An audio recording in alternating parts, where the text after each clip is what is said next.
Oluchi had always known her family had secrets, but she never thought it was this bad. Sitting in the middle of her grandmother's smoky hut, she stared at the old woman, mouth agape. "What do you mean? All the women in our family are cursed?" Oluchi asked. Grandma Ijoma leaned forward, her voice low. "Oluchi, it started with your great-grandmother, Chiamaka. She was a beautiful woman, but prideful. She insulted a river goddess on the day of her wedding, and the goddess cursed our lineage. Every bride in this family has been doomed to be deserted on their wedding night." Oluchi's heart pounded. Her wedding to Ebuka was in 3 weeks. "What happens if the curse isn't broken?" she whispered. Grandma Ijoma sighed. "You'll never see your husband again. He'll vanish before you can say good night. It has happened to every woman before you." Oluchi's cousin, Uju, who had been eavesdropping, burst into laughter. "So that's why Auntie Adana's husband disappeared after their wedding? I thought he went to America." "Uju, shut up!" Oluchi snapped. "Grandma, what do I do? How do I break the curse?" Grandma Ijoma shook her head gravely. "Only the river goddess can lift the curse. You must go to the river, find her and beg for her forgiveness." "Beg a river goddess?" Oluchi asked. "Does she even speak Igbo or English?" Just go and find out," Grandma Ijoma replied, waving her off. Oluchi didn't waste time.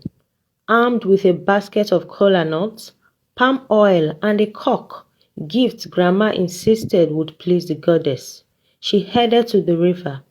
Her best friend, Ada, tagged along for moral support. On their way, they met Obi, the village drunk who was already drunk as usual. He told them, "I know where you two mosquitoes are going. You are going to beg the river goddess to lift your family curse, right?" Oluchi and Ada stood in shock. "How did you know that?"